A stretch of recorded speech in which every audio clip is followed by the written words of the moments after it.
Hi, my name is Steve. I get people talking to me all the time and asking me questions about solar. So I thought I'd make a short video and just try and demystify the situation for people. So what we try to do is help customers essentially reduce the cost of their electricity over a period of time. That's the intention of solar. Be unaffected by load shedding by utilizing the sun's power without it costing an arm and a leg. And if you're interested in hearing a little bit more about how to go about it, because it is overwhelming, I'll try and put that as concisely as possible in the next couple of minutes. So there really are only three reasons why anyone should look at solar. Firstly, to see yourself through load shedding. Secondly, to reduce the cost of your power going forward. And that's, I think, the main reason. And thirdly, it's our responsibility to be more green. So let me go through the different types of solar systems that one gets. A lot of people come to us and they say, I'm sick of load shedding. I want to go off the grid. Well, what does that mean? What that means is that you have no connection to the grid whatsoever. And I'll go into the pros and cons of that a little later. But essentially, it means you're completely independent and have no connection to the grid. The second type of solar system is what we call a grid-tied system. That simply means that you have your own ability to generate power and use that power during the day, as well as connect yourself to the grid so that if there isn't sufficient coming in from the sun, you're able to still draw on the grid and use the grid's power. And the third type of system is what we call a hybrid system. That is actually the second system, the grid-tied system, as well as batteries that you can charge during the day and either use during the day as well as see you through the night. So a hybrid system has the panels, the inverter, and the batteries.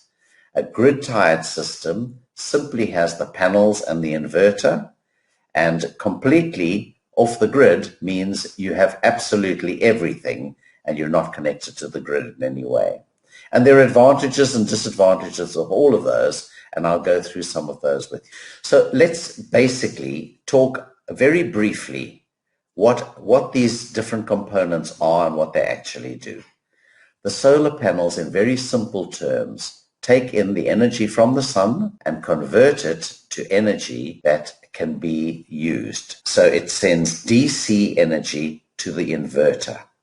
The inverter receives DC power from the panels and either then sends it to the battery and stores it as DC energy, or it converts it to AC power, which is what you're using in your business or your home.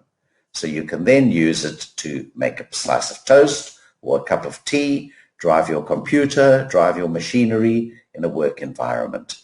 So the panels are on the roof, they give you the DC goes to the inverter, and the inverter either sends some of it to charge your battery or converts it to AC for usage. This is a picture of how it works. So the sun comes up in the morning, shines on your panels, the panel creates the DC, sends it into your hybrid inverter. Some of that goes to store the battery, to charge the battery where it's stored, and the rest of it goes towards either driving your components in your house or your business, or in fact feed back into the grid. So why should you even consider solar? Well, quite simple. It's cheaper long term. It's going to cost you less using free power from the sun. And for me, the most clearest example is, do you want to rent your house from when you're 30 years old until you're 80 years old, 90 years old? Do you still want to be paying rent for your house? Or do you want to buy a house, pay it off in 10, 15, 20 years, and then live in your house for free? It's the same with solar. Do you want to be paying your utility provider for ever increasing power from now until the end of your days? Or do you want to start producing your own and then, once it's paid for, have free electricity? For me, it's a no-brainer. Second reason why you should consider solar is to see you through load shedding. Once you've got a solar system, you're not going to know that load shedding is even taking place. And lastly, well, it's all of our responsibility to become greener and to be more conscious of the way we live. We know very well that the cost of power has increased exponentially, even against inflation, and we're now way past the tipping point. It is cheaper now to invest in a solar system than it is to continue drawing power from the grid. So I'm not going to go into all the fear-mongering of what's going on with our utility provider. And in fact, if you're really keeping up to date with the news, you will know that the latest CEO of Eskom is actually doing a fabulous job. But there is a 5-step process that will enable you, if you follow it, to really get your head around what you need to do to move forward. The first step is to get educated. And I'm going to go through a couple of slides that will educate you and familiarize you with everything that you need to understand to move forward. The next step is either you can take an ostrich approach and do nothing, or you can explore some options, and I'll explain what the options are that you need to explore. Once you decide to explore the options, then what you need to understand is what your electricity usage patterns are, and I'll tell you how to go about that. Once you know that, then together with your solar company that you choose, you'll design and size an appropriate system for yourself. And once you've got that, well, running the numbers and working out how you plan to invest in the system. So let's start at the beginning. How to get educated. Firstly, I've gone through the terminology of what the different components are. You know that there are panels that go on your roof. You know that the panels are converted to the inverter, and there are different types of inverters. There are more expensive inverters and there are cheaper ones. And it's important to understand the difference between that. It's like, buying a more expensive car or a cheaper car. The more expensive inverters are low frequency inverters, and they're better able to handle the spikes that we have from our grid.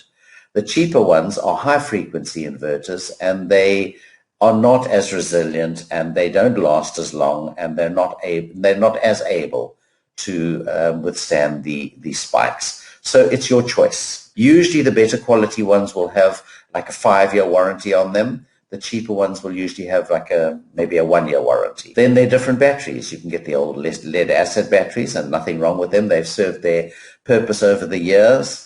Or the lithium-ion batteries. Mostly solar providers are supplying the lithium-ion batteries. They're more resilient. They like to be discharged. They're like energy bunnies.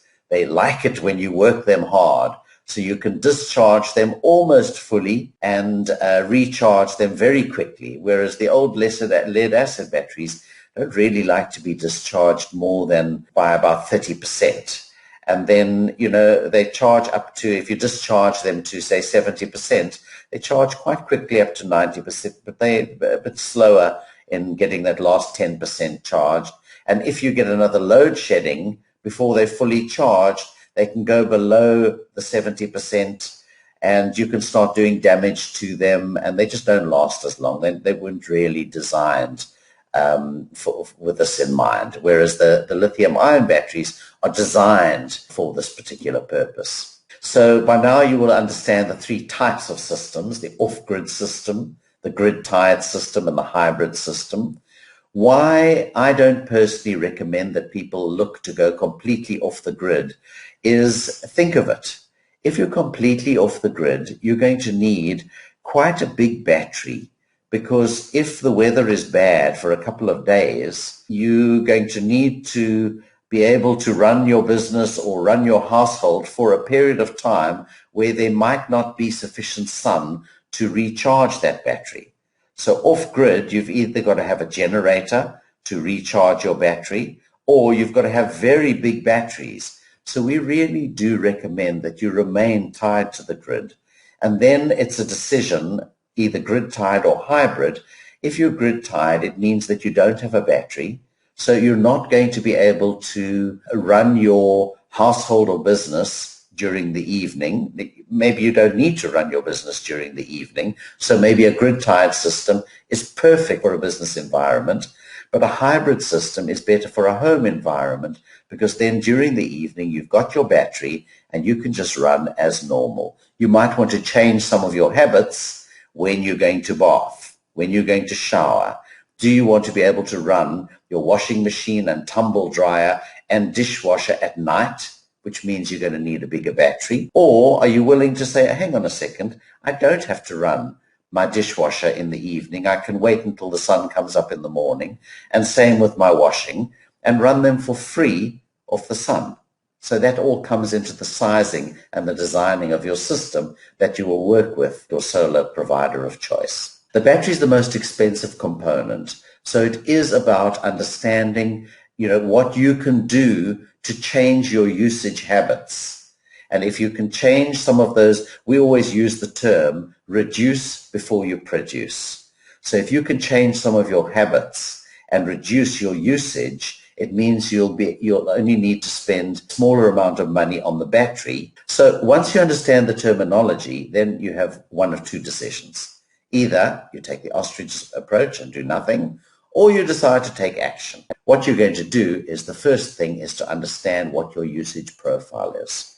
How much you use during the day, how much you use during the night, and what your peak draw is at any one time. And you feed that information, or you establish that together with your solar provider, then your solar provider will help you design and size an appropriate system. And that involves the analysis of your roof, what kind of roof you have, how big your roof is, what the size of your roof is, what the angle of the roof is to the sun. Is it north, south, east, west facing? And together with your solar supplier, you'll be able to establish how many panels you need to provide the power that you're going to require to run your home or business. Once you understand your power usage, your solar provider will then recommend an appropriately sized inverter that's able to withstand the peak draw that you might need at any one time, as well as the size battery that you're going to require. And there's a science to this. Once you've got the sizing and the design of the system, then it's about running the numbers. And to be quite honest with you, if you've got a bond, your cheapest way of funding a system is to put it through your bond. However, if you're in a business, there are fabulous incentives. You can write off the full amount of a renewable energy system against tax in your first year. You can lease it. In other words, you rent the system and you can write off the rental amounts over the duration of the rental period, and then pay one extra payment and take ownership of the system. So there are a number of different ways of financing or paying for the system. So, solar is an absolute no-brainer. We've gone past that tipping point where solar was considered expensive, and it was at one time. But now it's a cheaper solution than using the power from a utility. And I'm not talking about in our country specifically. I'm talking about any country in the world. It's cheaper to draw free power from the sun than it is to purchase power from your local utility. If you'd like us to put you in touch with an approved solar provider in your area, please drop us an email and we'd be happy to put you in touch.